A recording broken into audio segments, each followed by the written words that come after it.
subscribe now and press the bell icon. Never miss an update. मेरा नाम नुसरत है। मैं बनारस की रहने वाली हूँ। मेरी पूरी फैमिली बनारस में ही रहती है। मेरी शादी इलाहाबाद में हुई।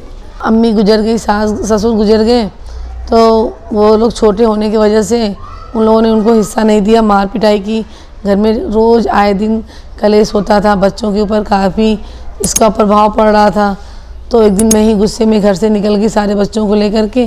साथ में हमारे शौहर भी दिल्ली चले आए। जब मैं दिल्ली में आई तो हमारे पास ना रहने का ठिकाना था, ना खाने पीने के लिए कोई जरिया था। उस दौरान जब तो कुछ पैसे थे हम लोगों के, तो हम लोग स्टेशन के बीच में रह कर के ज़िंदगी गुजारे। हमारे आदमी का भी दिमाग सही नहीं था, तो कमाए कौन।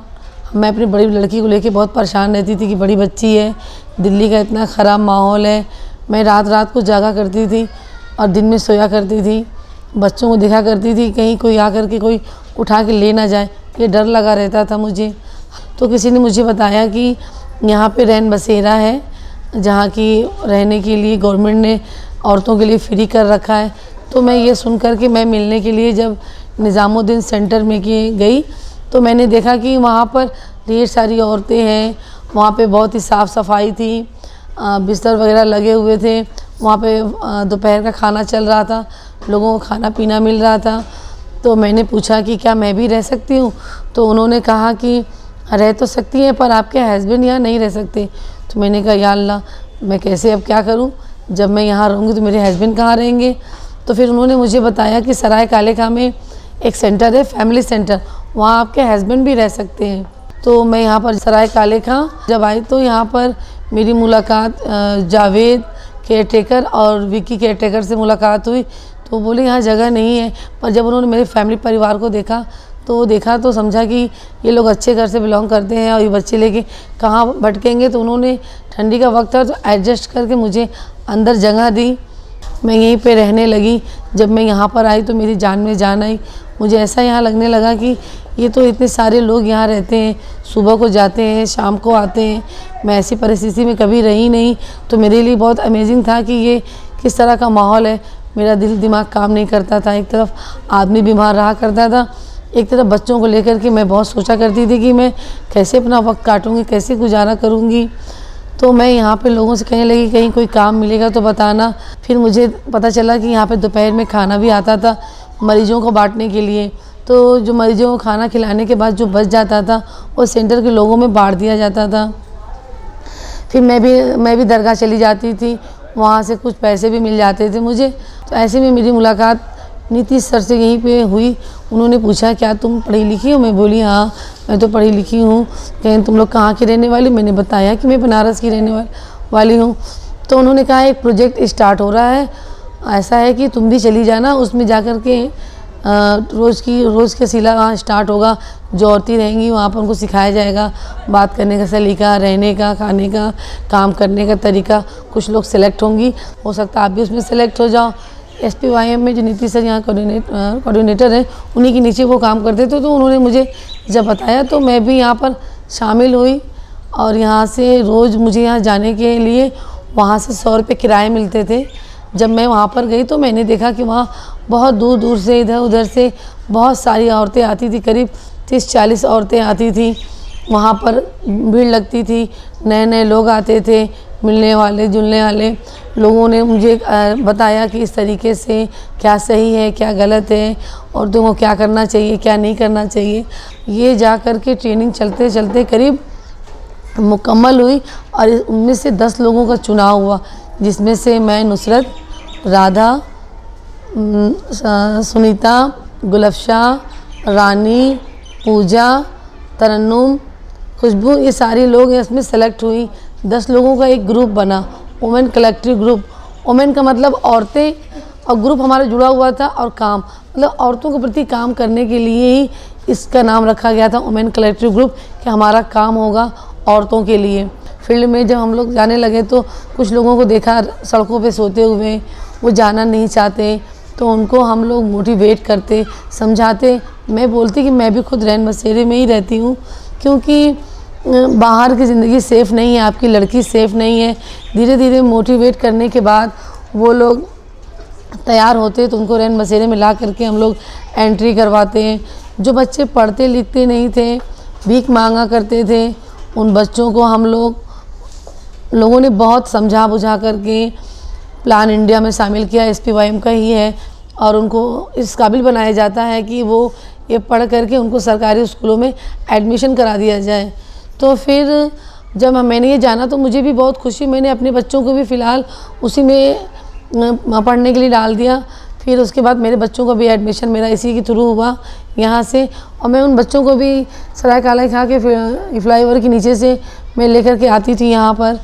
पहले बार तो 1-2 बार लेकर के आई, तो वो भाग जाते थे, पढ़ते थे नहीं पढ़ते थे, तो उसके लिए भी हम लोगों ने उसके पीछे फॉलोअप किया है, ला करके पहुँचाया है। माँ बाप को भी इस चीज़ की सीख दी है कि आप अपने बच्चों को पढ़ाइए। आप जो ज़िंदगी बिता रहे हो, ज़रूरी नहीं कि वो ज़िंदगी आपके बच्चे भी बिताए। आप खुद को नहीं बदल सकते, तो बच्चों को तो बदलने की कोशिश करो। तो रोज़ के बात करने से उनके ऊपर असर होता था। कुछ लोग नहीं मानते थे, तो उसके लिए हमें दूसरा हाथ कंडा इस्तेमाल करना पड़ता था, धमकी देनी पड़ती थी, ये समझाना पड़ता था कि शिक्षा हमारा बच्चों का अधिकार है, अगर आप इनको नहीं पढ़ाओगे तो मैं कंप्लेन कर दूंगी। तो इसके डर से वो बच्चों को भेजने लगे, वरना CWC भेज देंगे जहाँ इन बच्चों को पढ़ाया जा सके और इनका भविष्य बन सके। तो माँ बाप को डर होने लगा। दूसरे देश से आकर के फुटपाथ पे पड़े हुए हैं, उनका आधार कार्ड नहीं, उनका कैसे एडमिशन होगा, अब उसके लिए परेशानी आती थी। तो हम लोगों ने उन बच्चों को ले जा कर के भोगल में उनका एफिडेविट बनवाया। एफिडेविट बनवाने के बाद तब एडमिशन हम लोगों ने उनका कराया। और हमें इस चीज़ की जानकारी कि बच्चों को पढ़ाना अधिकार है, बच्चों को किस उम्र में काम कराना गलत है, किस उम्र में बच्चे पढ़ सकते हैं, काम कर सकते हैं, किसी अवधि में वो क्या करना चाहिए क्या नहीं करना चाहिए। हमारी एक ट्रेनिंग हुई PLV की ट्रेनिंग, जिसमें मुझे कभी पता ही नहीं था कि कानून के बारे में कोई जानकारी हमें नहीं थी। तो ये SPYM के थ्रू ही जब हम लोग इस ग्रुप में बने, तो फिर हमें इसमें PLV की ट्रेनिंग मिली, कानून के बारे में जानकारी हुई, औरतों पे जुल्म होता है उसके बारे में पता चला। तो इससे हमारी धांस बढ़ती गई। इसी के दौरान हमारा एक मोर्चा निकला था बाहर जाने की यात्रा, अमन की यात्रा, जिसको मैं सोचती हूँ कि नाम ही है अमन। अमन का मतलब शांति। तो हम सबको मौका मिला था, हर 10 लोगों को।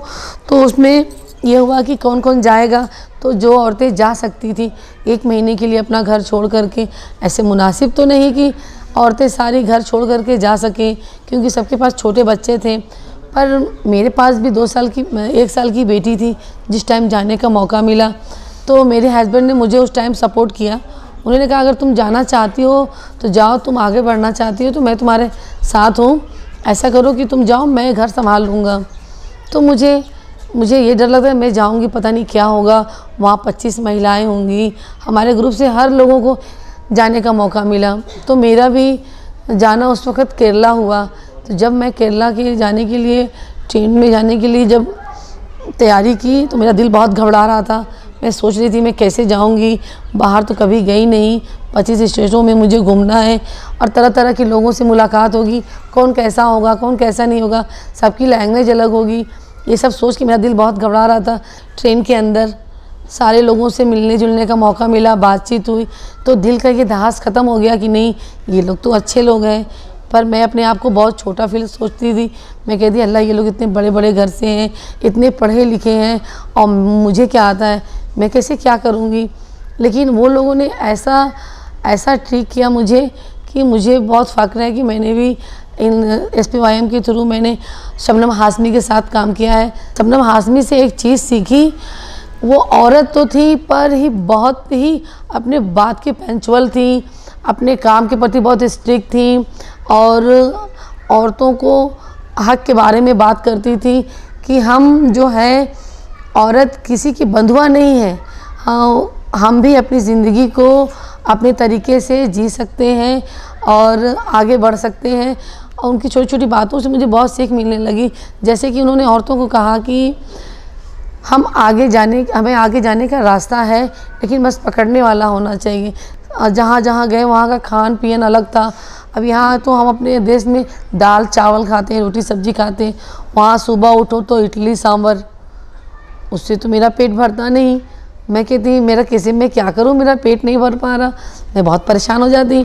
फिर दोपहर होता तो डोसा वगैरह मिलता, बहुत होती चपाती, खाना जो भी बनता उसमें मीठा मीठा लगता, मेरा पेट नहीं भरता। और सबसे बड़ी बात, वहाँ खाना खाने के बाद गर्म पानी का इस्तेमाल करते हैं। फिर मैंने देखा वहाँ पर केरला में एक खासियत कि मैं गरीब हो चाहे अमीर हो, जिस जिस के घर में भी हम लोग गए, सबके घर में लाइब्रेरी देखी। मैंने पूछा यहाँ पर सर, तो वहाँ को मुझे ये लगा कि वहाँ पर जितने भी लोग हैं अधिकतर जो हैं पढ़े लिखे लोग थे।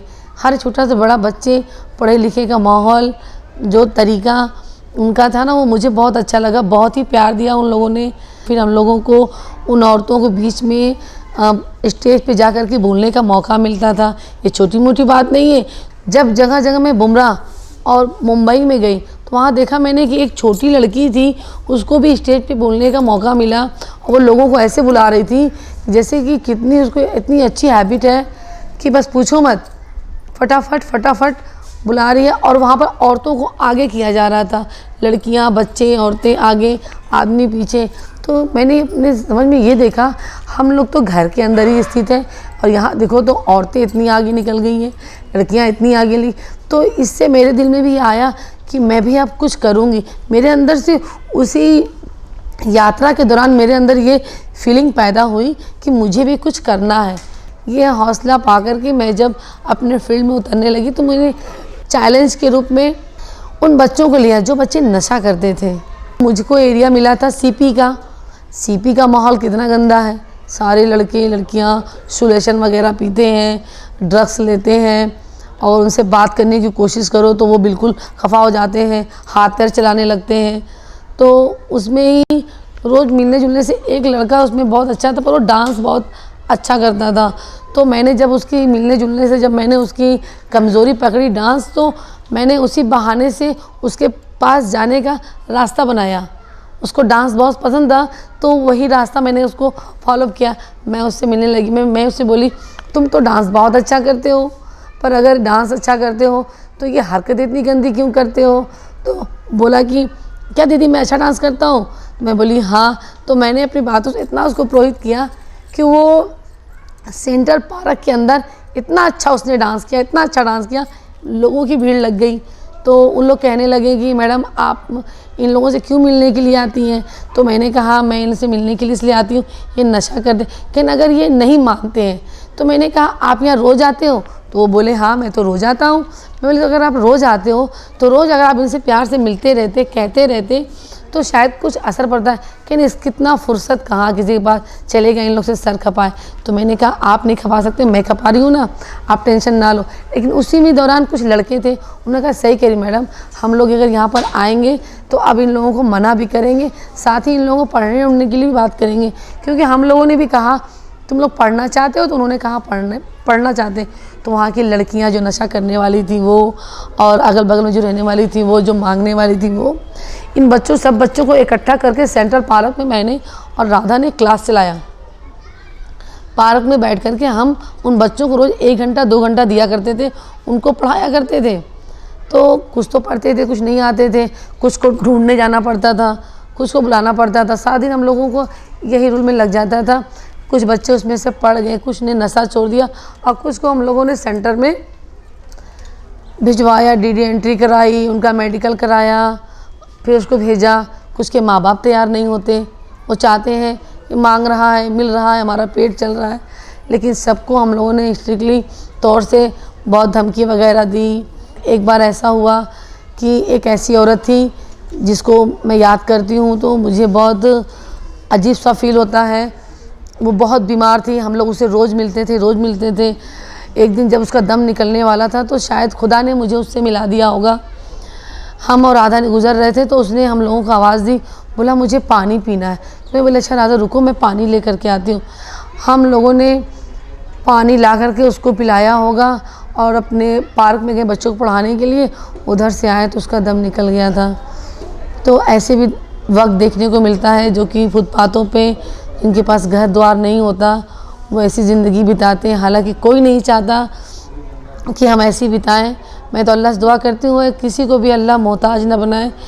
एक बार ऐसा हुआ एक लड़के को मैंने कहा मैं तुझे आज ज़रूर, छोटा बच्चा था, बड़ा भाई था, दोनों थे, मैं बोली एक के पकड़ के लेके जाऊंगी तो दूसरा ऑटोमेटिक ही आएगा। तो मैंने उस बच्चे को कहा कि तुम चलो, तो कहा नहीं जाऊंगा। तो बड़े वाले को नशा करते हुए देखा, तो मैंने छोटे वाले से कहा कि तुम नहीं चाहते कि तुम्हारा भाई संभल जाए? तो बोला कि हाँ मैं चाहता हूँ मेरा भैया अच्छा हो जाए। मैं बोली तुम जब जाओगे तुम्हारा भाई भी ऑटोमेटिक आएगा। तो ऐसा ही हुआ, मैं उसको लेके गई री एंट्री कराने के लिए। 1-2 दिन के बाद वो भी कहला मैं अपने भाई के पास जाऊँगा, तो वो फिर आया, वो भी दिल्ली गेट में आ गया। दिल्ली गेट में आ गया वो भी। आज वो बच्चे संभल गए, सुधर गए हैं, बाहर निकल गए हैं। आज उनके माँ बाप देखते हैं फुटपाथों पे, तो आज वो गुब्बारा वगैरह लेकर के सड़कों पे बेचते हैं। तो मुझे इस बात की बहुत खुशी होती है कि हमारा ये ग्रुप इतना अच्छा है, जहाँ कोई नहीं पहुँच पाता वहाँ हम पहुँचते हैं। इस बात की मुझे बहुत खुशी है कि ये वुमेन कलेक्टिव ग्रुप जो है, हम आधार कार्ड, पहचान पत्र ये सब जो बनवाते हैं, तो शुरू में तो हमको पता नहीं था, लेकिन इसके वजह से जानने के लिए हमने प्रवीण कुमार से मिला। यहाँ हमारे सराय काले खां में सुशील चौहान है, उनसे भी बातचीत की, कोई दिक्कत परेशानी आती है तो आज हमारी इतनी पहचान हो गई कि हम लोगों को चौकी पे लोग कहते हैं सोशल मीडिया आ गई, कुछ भी होता है हम लोग लड़ने पहुंच जाते हैं। किसी को पकड़ के ले गए, अगर कोई औरत हमारे पास आई, मैडम हमारे यहाँ हमारे हस्बैंड को चोरी के इल्ज़ाम में ले गए, हमारे यहाँ इसके इल्ज़ाम में ले गए, छुड़वाना है, हमारे रहन बसेरों को कुछ लोगों को पकड़ के ले गए थे वो लोग, तो उसको भी हम लोगों ने जाकर छुड़ाया। आज चौकी में भी हम लोगों की अच्छी पहचान है, वो लोग ये जानते हैं कि हम लोग फील्ड वर्कर हैं, काम करते हैं। अगर इनकी हम लोग नहीं सुनेंगे तो ये लोग यहीं बवाल करेंगे। हम लोग डरते नहीं हैं।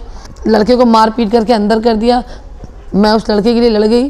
तो मैंने बोला कि आपने इतना मारा है, मैं अभी चाइल्ड लाइन को फ़ोन करके बुलाती हूँ यहाँ पर, वो आएंगे, वो आपसे सवालात करेंगे।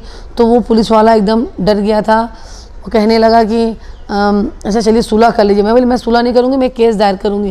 कहना आप सुलह कर लीजिए। मैं सुलह नहीं करूँगी। तो उसने लास्ट में उस बच्चे के ऊपर प्रेशर बना दिया कि तुम जाके अपने आंटी को समझाओ कि ये केस वापस ले लें। बच्चा आके मेरा पैर पड़ने लगा, दीदी मेरा पेपर है, मुझे जाने दो, मुझे नहीं करना है केस वेस, मैं बस घर चला जाऊं। तो मुझे उसके वजह से मुझे पुलिस वाले के सामने समझौता करना पड़ गया। हम जिस आश्रय गृह में रहते हैं उसी के सामने बस स्टॉप है। तो वहाँ पर एक आदमी बहुत बीमार था और बीमारी के हालत में वो ला करके कुछ लोगों को छोड़ गए थे। तो मैं अपने ड्यूटी से वापस आई तो मैंने देखा कि वो बहुत बीमार है। तो मैंने उसकी हालत देखी, देखते ही हालत, तो मैंने बीट वाले को फ़ोन किया और तो बोला अच्छा मैं आता हूँ। फिर वो आया नहीं, तो फिर उसकी हालत बिगड़ने लगी। तो मैंने एम्बुलेंस को फ़ोन किया। जैसे एम्बुलेंस यहाँ पहुँचने वाली थी, उसके ठीक 10 मिनट पहले उसका दम निकल गया। पानी पिया और दम निकल गया उसका। तो पुलिस वाले वो आए, एम्बुलेंस वाला बोला कि अब तो मैं नहीं ले जाऊंगा इसको। तो मैं बोली भैया ये सड़क पे ही रहेगा इसकी लाश। तो हाँ अब मैं नहीं ले जा सकता, अपने बीट वाले को फ़ोन करो। तो मैंने अपने बीट वाले को फ़ोन करके उसको बुलाया। तो उसने कहा कि तुमने देखा है मरते हुए? मैं बोली हाँ मैंने देखा। तो क्या तुम 100 नंबर कॉल करो। तो मैंने 100 नंबर कॉल करके उनको बुलाया। जब उनको बुलाया मैंने तो उसको देखा, तो उसकी इंक्वायरी हुई, पूछताछ हुई, उन्होंने चेक किया, दुनिया भर का पूछताछ हुई। हम लोग से पूछा गया कब मिले, कब देखे, कैसे हुआ, कैसे नहीं हुआ। मैं बोली अब सर अब यहाँ से अब ले जाइए इसको, इसका पता लगाइए कि ये कौन है क्या है। तो फिर पुलिस वाले आए, आने के बाद उसका सारा सामान वगैरह चेक किया, फिर उसकी लाश को लेकर के गए। तो उन्होंने कहा कि आपने अच्छा काम किया। मैंने उसकी पूरी कोशिश की थी वो बच जाए, लेकिन वो बच ना सका, वो ख़त्म हो गया। लेकिन एक बात की खुशी है कि वो सरकार लवारिस लाश की तरह जो पड़ा हुआ था, उससे ऐसा करने से उसकी खोजबीन शुरू हुई, वो कौन है क्या नहीं है। उसके पुलिस ने पता लगाया, क्योंकि वो जानता था कि मैं उसके पूछने आऊँगी कि उसका पता चलेगा कि नहीं चला, वो कहाँ का था कहाँ का नहीं था। उससे उन्होंने पता लगाया तो बताया कि हाँ वो फला जगह का था। उसके पेरेंट्स आए 4-5 दिन के बाद, तो उसको फिर लाश सौंप दी गई। SPY में जुड़ने के बाद मैं बताना चाहूँगी आपको कि हम लोगों को इस काम में जुड़ने के बाद 1-2 काम नहीं, हम लोगों ने बहुत कुछ सीखा है इसमें सिलाई कढ़ाई की ट्रेनिंग हुई, ब्यूटिशियन का कोर्स हुआ, सेलेक्टेड पैड का कोर्स हुआ। हमारी एक मैम है, उनका नाम अमिता जोसेफ है, जिन्होंने हमको गाइड का काम सिखाने के लिए सापीडिया के साथ मिलकर के मीटिंग करके हम लोगों को सिखाया। और आज हम इस लायक हो गए कि आज हम गाइड करने के लिए सेलेक्ट हो गए। साफ मीडिया से उन लोगों ने सेलेक्ट कर लिया। हम जब शुरू किए तो मुझे लगा कि मैं नहीं कर पाऊँगी, इतनी बड़ी लंबी हिस्ट्री है, मैं कैसे याद करूँगी, इतने लोगों को देख के डर जाऊँगी, कैसे करूँगी। लेकिन नहीं, पहली दफ़ा किया तो थोड़ा डर था, दूसरी दफ़ा में बिल्कुल हिट हो गया। आज निज़ामुद्दीन हो गया, जामा मस्जिद हो गया, हुमायूं का मकबरा हो गया, इसकी स्टोरी हम जानते हैं, सुनते हैं, काफ़ी अच्छा लगा। आज दिलचस्पी भी बढ़ गई हम लोगों की। हमारा वुमेन कलेक्ट्री ग्रुप जो है ये एक चैन सिस्टम है। हम लोगों को इस बात की शुरू में ही प्रेरणा मिल गई थी कि हम लोग आज जिस काबिल हुए हैं, इसी काबिल हम लोगों को सबको बनाना है, सबको बनाना है। क्योंकि ये जो चैन सिस्टम है हमारे, हम तो सोचते हैं जो रैन बसेरे में रहने वाले लोग हैं, पढ़े लिखे तो बहुत लोग मिल जाते हैं, उनको नौकरी जॉब मिल जाती है, पर जो कम पढ़े लिखे हैं उन औरतों के साथ मिल करके हमारा ये मकसद है कि उनके साथ इस काम को आगे बढ़ाना। इसमें और औरतें जो जुड़ना चाहती हैं वो जुड़ सकती हैं। जो इस ग्रुप में जुड़ेगा उसको अपनी काबिलियत खुद पता चलेगा कि ये काम अपने आत्मा को कितनी संतुष्टि देता है। जब हम दूसरे के लिए काम करते हैं तो अपने से ज़्यादा दूसरे को खुश देख करके ज़्यादा खुशी महसूस होती है। तो जो ये सेंटर में लोग रहते हैं, जो भीख मांगने जाते हैं, उनका भीख मांगना बंद हो जाएगा। जो अपनी परिस्थिति से बच्चों को पढ़ा लिखा नहीं पाते, अगर वो इस ग्रुप में जुड़ेंगे, हमारे ये काम अगर आगे बढ़ता है हमारा, तो जुड़ करके इन औरतों को एक ज़रिया मिल जाएगा अपने बच्चों को, परिवार को आगे ले जाने का। मैं तो वहाँ पर जब मुंबई गई थी तो मैंने आपको नहीं बताया, मैं वहाँ शबाना आज़मी से मिली थी, जो कि मैं ख्वाब में भी नहीं सोच सकती कि मैं शबाना आज़मी से मिलूँगी। मैं जब शबाना आज़मी से मिली थी मुझे बहुत खुशी हुई थी। मैंने फ़ोटो भी क्लिक करके लेके आई थी वहाँ से, उन्होंने साथ में खिंचवाया था और बहुत ही प्यार किया था हम लोगों को। पूरे अमन की यात्रा को लोगों को शॉल वगैरह सबको बांटी थी और बहुत ही प्यार से हम लोग के साथ पेश आई थी। चाय पानी हम लोग के साथ बैठ कर के की थी, बहुत अच्छा लगा था। तो मुझे वहीं से ही सीख मिली थी कि औरत भी अगर चाहे तो बहुत कुछ कर सकती है, अगर वो करना चाहे तो ये जो औरतें हैं, इन औरतों के लिए मैं तो यही करूँगी कि हमारे ग्रुप को ज्वाइन करें और ये काम और बढ़े। जो इसको चला रहा है, मेरा तो उनसे ये निवेदन है कि इस काम को इतना आगे बढ़ाएं, क्योंकि इसमें ढेर सारी औरतें एक सिस्टम की तरह चैन बाय चैन तैयार हो जाएं। ऐसे में तो बड़े घर के लोग जो हैं उनको तो नौकरियां पढ़ाई की वजह से मिल सकती हैं, लेकिन हम जैसे गरीब लोग जिनको नौकरी मिलना क्या ख्वाब में भी नहीं सोच सकते कि हम नौकरी करेंगे। तो हम अपने इस ग्रुप के ज़रिए ये संदेश दे रहे हैं कि हम उन औरतों को साथ लेना चाहते हैं जो हमारे साथ किसी के लिए कुछ करना चाहते हैं और अपने आप को भी बदलना चाहते हैं। Subscribe now and press the bell icon. Never miss an update.